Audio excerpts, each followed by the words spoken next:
حلالا طيبا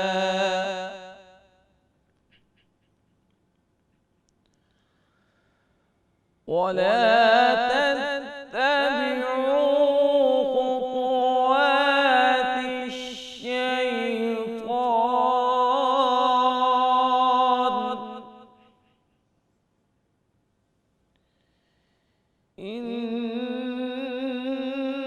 إنه لكم عدو مبين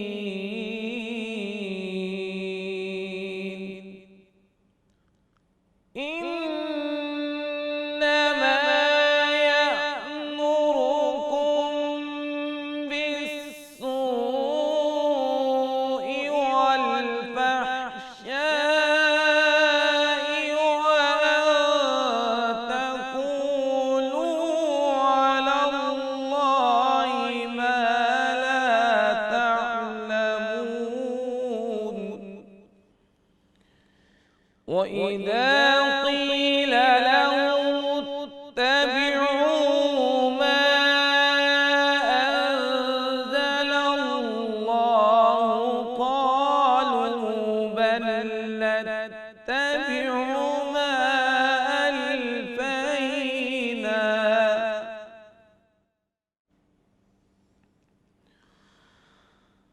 قالوا بل نتبع ما ألفينا عليه آباءنا أولو كان آباؤهم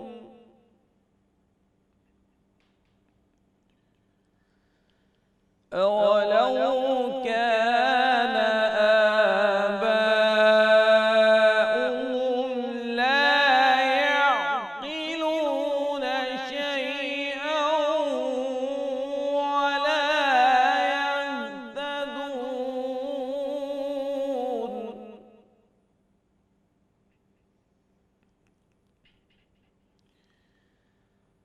ومثل الذين كفروا كمثل الذي ينعق بما لا يسمع إلا دعاء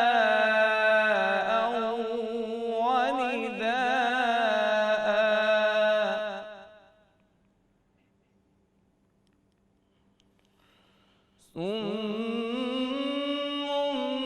بكم عمي فهم لا يعقلون صدق الله العظيم